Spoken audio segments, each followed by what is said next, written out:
खबर ये आ रही है कि एक बार फिर से पेट्रोल और डीजल के दाम बढ़ गए हैं। फरवरी महीने में 10वीं बार ये दाम बढ़े हैं। पेट्रोल डीजल की अगर हम बात करते हैं तो 38 पैसे प्रति लीटर ये महंगा हो चुका है।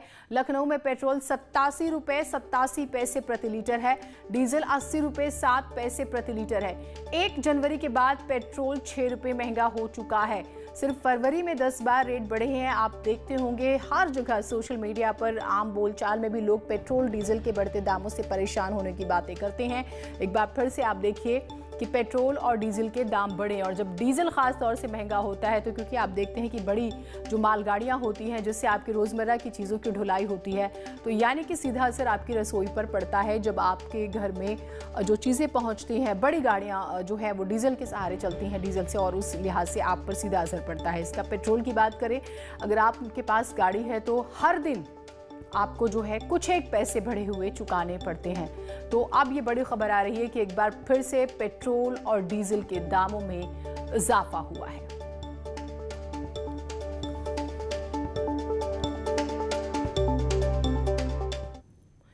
तपोवन टनल में रेस्क्यू ऑपरेशन जारी है। आज 2 शव बरामद होने के बाद अब टनल से बरामद शवों की संख्या 11 हो चुकी है। अब तक चमोली आपदा में 58 शव बरामद हो चुके हैं, जिसमें से 30 शवों की शिनाख्त हो चुकी है। 146 लोग अब भी लापता हैं, जिनकी तलाश के लिए सर्च ऑपरेशन चलाया जा रहा है। चमोली आपदा का आज 10वां दिन है। तपोवन की इस टनल में लगातार सर्च ऑपरेशन जारी है। अभी तक 1100 बरामद किए जा चुके हैं। पूरी इस चमोली के इस डिजास्टर में अभी तक कुल 5800 बरामद हो चुके हैं। 30 की शिनाख्त भी हो चुकी है और करीब 146 लोग अभी भी मिसिंग हैं। टनल में अभी भी लगातार लूज मलबा निकल रहा है, बोल्डर्स निकल रहे हैं, लेकिन जो एजेंसियां हैं, चाहे एनडीआरएफ हो, एसडीआरएफ हो या कंपनियों के जो कॉन्ट्रैक्टर यहाँ पर कंपनियां थी उनके कर्मचारी हों, 24 घंटे यहाँ पर कामकाज चल रहा है। लेकिन स्थितियाँ थोड़ा बिकट हैं। बिकट इस मायने में कि लगातार जो मलबा है वो अंदर लूज मलबा लगातार निकलता जा रहा है। इसका मतलब कि अंदर अभी भी मलबे के साथ साथ डिजास्टर के वो निशान, वो पानी मौजूद है, और जिसके चलते ऑपरेशन में दिक्कतें आ रही हैं। लेकिन इस सब के बावजूद जो बॉडीज़ हैं, जो बॉडीज़ इस मलबे में मिल रही हैं, कोशिशें की जा रही हैं कि उनको सेफली रिकवर कर लिया जाए। 11 बॉडीज़ अभी तक यहाँ से निकल चुकी हैं, जिनमें से कंपनी 9 लोगों की शिनाख्त कर चुकी है। एनटीपीसी का कहना है कि जो उसके 140 जो मिसिंग कर्मचारी इस पूरी आपदा में थे, उनके परिजनों को वो 20-20 लाख का कंपनसेशन देगी। कैमरा पर्सन राकेश रावत के साथ सुनील नौपरवात, न्यूज़ 18 तपोवन।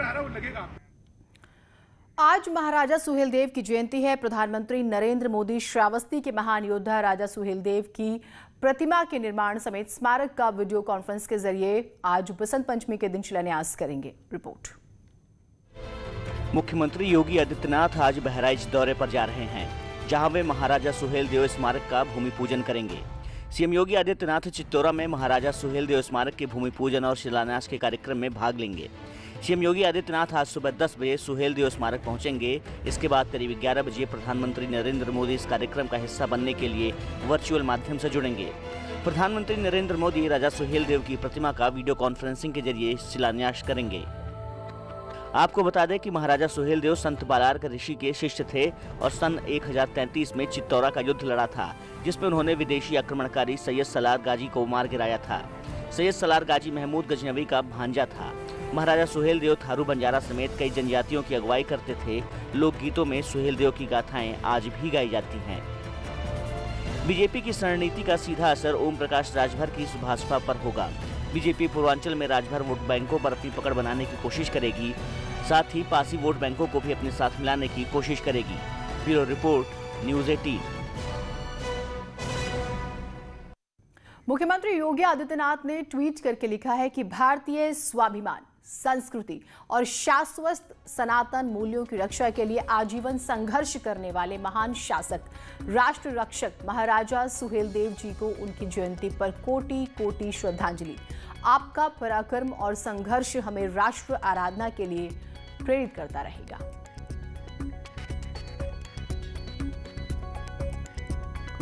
और अखिलेश हमारे साथ, हमारे सहयोगी जुड़े हुए हैं। अखिलेश, बहुत ही बड़ा ये कार्यक्रम है और शायद पहली बार इस तरह का कोई कार्यक्रम हो रहा होगा जब महाराजा सुहेलदेव को याद किया जा रहा है। तैयारियों के बारे में बताइएगा और क्या समय निर्धारित है वो भी।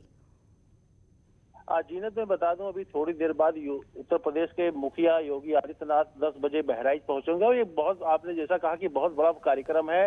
इसमें वीडियो कॉन्फ्रेंसिंग के जरिए राज्यपाल और देश के प्रधानमंत्री नरेंद्र मोदी जी भी 11 बजे जुड़ेंगे और यहाँ पे बहुत भव्य तरीके से इस बार राजा सुहेलदेव की जयंती मनाई जा रही है। ये वीर पुरुष थे और ये जो यहाँ के 1034 में जो सैयद सलार मसूद गाजी था उनको परास्त किया था इन्होंने। उसके बाद एक मंदिर की नुमा इनको स्मृतियां सजोई गई थी, लेकिन भाजपा ने इस बार इनकी जयंती को भव्य बनाने के लिए यहाँ पे 85 बीघे में इनके पर्यटन स्थल बनाया जाएगा। उनकी एक भव्य प्रतिमा भी यहाँ बहराइच में लगाई जाएगी। उसी के तहत ये कार्यक्रम हो रहा है। मुख्यमंत्री जी 10 बजे भी बहराइच आएंगे, 10:10 पर भूमि पूजन करेंगे। उसके बाद एक बजट का ऐलान करेंगे, कितने करोड़ों की लागत से ये बनना है। 85 बीघे में एक भव्य एक उपवन बनेगा, पूरा पार्क बनेगा, जिससे यहाँ पे पर्यटन भी बढ़ सके और जो वीर पुरुष ये रहे हैं इनके बारे में लोगों को जानकारी हो सके। हालांकि ये घटना 1034 की बताई जा रही, जब सैयद सलार मसूद गाजी को इन्होंने हराया था, परास्त किया था।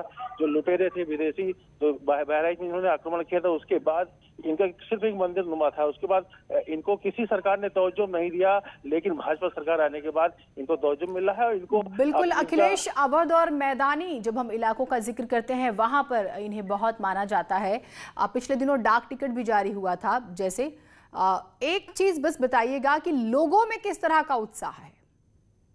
लोग उत्साहित हैं। जीनत, बता दूं कि इतनी सरकार आई गई, किसी ने ध्यान नहीं दिया। लोग काफी चिट्ठी भी लिखते रहे पिछली सरकार में। कई जो समाज सेवी थे, कई स्वतंत्रता संग्राम सेनानी थे कि ये वीर पुरुष थे, इन्होंने लड़ाइयां लड़ी हैं और लोग इनके बारे में जाने, लेकिन उसके किसी सरकार ने कुछ नहीं किया। बीजेपी सरकार अब इनको भव्य प्रतिमा बना के मतलब पूरा 85 बीघे में पूरा हम आपसे हर अपडेट लेंगे। बहुत शुक्रिया आपका तमाम जानकारियों के लिए। और ये बड़ा कार्यक्रम तो है ही। बहराइच के बाद मुख्यमंत्री योगी आदित्यनाथ गोरखपुर जाएंगे। दोपहर करीब 1:30 बजे मुख्यमंत्री गोरखपुर पहुंचेंगे, जिसके बाद वो गोरक्षनाथ मंदिर में आयोजित नर्सिंग कॉलेज के कार्यक्रम में शामिल होंगे। सीएम योगी 3 बजे दीप प्रज्वलन और सेवा शपथ ग्रहण समारोह में भी शामिल होंगे। 5 बजे सीएम योगी राप्ती नदी के तट पर बने राजघाट और रामघाट का लोकार्पण करेंगे और 60 करोड़ से ज्यादा के विकास कार्यों का शिलान्यास करेंगे। शाम 6:30 बजे सीएम गोरक्षनाथ पहुंचकर रात्रि विश्राम करेंगे। तो ये आज उनका जो बहराइच के बाद गोरखपुर का कार्यक्रम है वो हम आपको बता रहे हैं।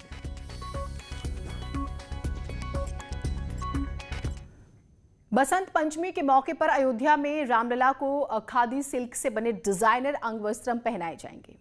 मशहूर फैशन डिजाइनर मनीष त्रिपाठी ने इन वस्त्रों को तैयार किया और उन्होंने इन अंग वस्त्रों को सीएम योगी को भी दिखाया है। तस्वीरें आप भी देख रहे हैं। अयोध्या में रामलला मंदिर प्रबंधन को इन वस्त्रों को सौंपा जाएगा।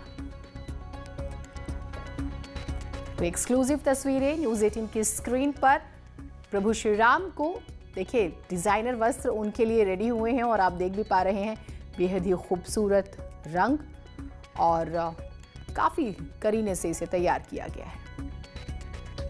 पीले वस्त्र पहनेंगे रामलला। पूरा वार्डरोब तैयार किया और एक मैसेज देने की कोशिश की गई है कि ये खादी का जो एक ऑथेंटिक फैब्रिक रहा है सदियों से, उसको वापस से उसके अंदर एक उसको वापस का प्रचार प्रसार करने के लिए, उसके बारे में लोगों को बताने के लिए और उसके महत्व को समझाने के लिए ये खादी की वस्त्र को तैयार किया गया है। टिहरी से आ रही है, जहां आज से टिहरी लेक फेस्टिवल का शुभारंभ होने जा रहा है, जिसका उद्घाटन सीएम त्रिवेंद्र सुबह 11 बजे करेंगे। लेक फेस्टिवल में चमोली आपदा की वजह से सादगी से मनाया जाएगा इसे और सांस्कृतिक कार्यक्रम नहीं होंगे। फेस्टिवल में साहसिक खेलों के साथ फोटोग्राफी का भी आयोजन होगा। इसमें आर्मी, आईटीबीपी और बीएसएफ के जवान अपने करतब दिखाएंगे।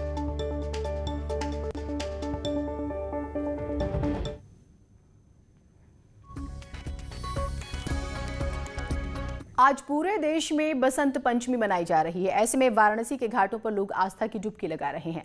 विद्या की देवी मां सरस्वती की पूजा अर्चना कर रहे हैं। गंगा घाटों पर आस्था की आज भीड़ वो उमड़ पड़ी और जो आस्थावान लोग हैं वो गंगा घाटों पर आस्था की डुबकी लगाते हुए नजर आए। हजारों की संख्या में लोग वाराणसी के दशाश्वमेध घाट, शीतला घाट और सभी अन्य जो महत्वपूर्ण घाट हैं वहां पर आकर आस्था की डुबकी नजर लगाते हुए देखे। बसंत ऋतु की आज की शुरुआत हो रही है। बसंत की बयार का जो उत्सव है उस उत्सव में यहाँ के एक एक लोग डूबे हुए हैं और आज के स्नान का ये महत्व माना जाता है कि आज का जो स्नान है वो संपूर्ण स्नान होता है और यही कारण है कि मौनी अमावस्या के स्नान के बाद आज काशी में खासा भीड़ लगती है। आस्था का जो सैलाब है वो उमड़ पड़ता है और आप तस्वीरों में खूब देख रहे हैं कि जो भीड़ है वो लगातार आ रही है और गंगा में स्नान कर रही है। हमारे साथ कुछ श्रद्धालु भी हैं जो गंगा में स्नान करने के बाद यहाँ पर पूजा कर रहे हैं। क्या खासियत है और क्या यहाँ के स्नान का महत्व है, क्यों लोग यहाँ पर आते हैं स्नान करने के लिए, ये जानना चाहते हैं। भाई साहब, क्या नाम है आपका? हमारा नाम श्याम जी शुक्ला है। श्याम जी, यहाँ पर आए, आप पूजा भी कर रहे थे। क्या गंगा के स्नान का महत्व आज के दिन का है और क्या प्रार्थनाएं लेकर के आप लोग आते हैं गंगा में स्नान करने के लिए? इस समय गुप्त नवरात्र भी चल रहा है और आज बसंत पंचमी का विशेष स्नान चल रहा है जिससे सारे पाप धुल जाते हैं और निश्चय ही उसको मुक्ति की प्राप्ति होती है। लोग गंगा घाटों का दर्शन कर बाबा काशी विश्वनाथ के चरणों में ये प्रार्थना लेकर के जा रहे हैं कि जो बसंत ऋतु की इस बार जो पहली शुरुआत हुई है, सूर्य की जो पहली लालिमा पड़ी है वो सबको स्वस्थ रखे, सबको अच्छा रखे और यही लोग उम्मीद लेकर, यही लोग प्रार्थना लेकर आज गंगा में स्नान कर रहे हैं। कैमरामैन पंकज सिन्हा के साथ में रवि पांडे, न्यूज़ 18 वाराणसी। और इसी बीच लखनऊ से एक बड़ी खबर आ रही है। मुख्तार अंसारी के बेटों से पूछताछ का वीडियो वायरल हो रहा है। सवालों का ये दोनों ही बड़ी बेफिक्री से जवाब देते हुए नजर आते हैं। अब्बास अंसारी और उमर अंसारी का हम जिक्र कर रहे हैं। जालसाजी का एक मामला था, इसमें दोनों से पूछताछ हो रही है। दोनों आरोपियों को हाईकोर्ट से अरेस्ट मिला हुआ है। 17 फरवरी को हाईकोर्ट लखनऊ बेंच में मामले की फिर से सुनवाई होनी है। तो ये एक वीडियो वायरल हो रहा है जिसमें दोनों की बॉडी लैंग्वेज देखिए आप। किसी तरह का कोई डर, कोई शिकन नहीं। इस दौरान घर में कोई वार्ता भी नहीं हुई इस संबंध में किसकी जमीन आपको वसीयत कर दी गई है? देखिए, जिस परिवार में विवाद हो या कोई चीजें हो तो आदमी ये सब छोटी मोटी बात करता है कि मेरी जमीन है, मेरी जमीन है। वाहनों के लिए आज से फास्टैग अनिवार्य कर दिया गया है। ऐसे में अब हर गाड़ी को ये लगाना अनिवार्य होगा। साथ ही टोल नाकों पर वाहनों की लंबी कतारों से छुटकारा मिलेगा। लेकिन मेरठ में जिन गाड़ियों में फास्टैग नहीं लगा है वो काफी परेशान नजर आ रहे हैं। जो जुगाड़ यहाँ पे चल रहे थे, फोन वगैरह थे या जिनके यहाँ मेंशन नंबर किया हुआ था, वो तो पूर्णतः बंद कर दिया गया। क्योंकि हाँ जी, सेंट्रल गवर्नमेंट की है, NHAI ने भी यही कहा था कि टोल प्लाजा पे 100% फास्टैग से ही गाड़ियाँ निकलेंगी। जी, अभी तक हमारे जैसे मालिक है ना, उसने नहीं लगवाया है। हाँ जी। कितनी परेशानी? परेशानी तो बहुत है। फास्टैग क्या लगवा रहे भाई साहब, पता ही रात लगी है। अब रास्ते में ढूंढते हुए कहीं मिला ही नहीं कोई।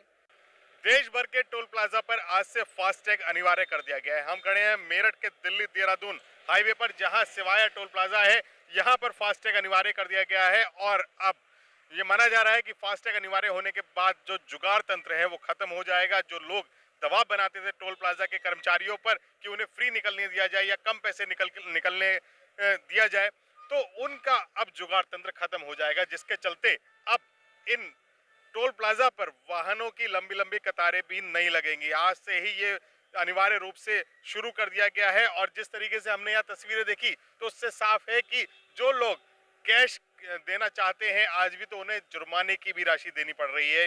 यानी अपनी जो तय राशि है उसका दुगना उन्हें पे करना पड़ रहा है। इसके अलावा जिन लोगों के फास्टैग में बैलेंस नहीं है उन्हें भी डिफॉल्टर्स घोषित करके उनसे भी जुर्माना वसूला जा रहा है। यानी आप निकल तो पाएंगे लेकिन जुर्माने की राशि देकर ही निकल पाएंगे। और अब जो जेन्युइन कस्टमर है, जो एक यात्री है, उसको लंबी कतारों का सामना नहीं करना पड़ेगा। कैमरामैन किशन सोदन के साथ न्यूज़ 18 के लिए निखिल अग्रवाल, मेरठ। एक छोटा सा ब्रेक ले रहे हैं, कहीं मत जाइएगा।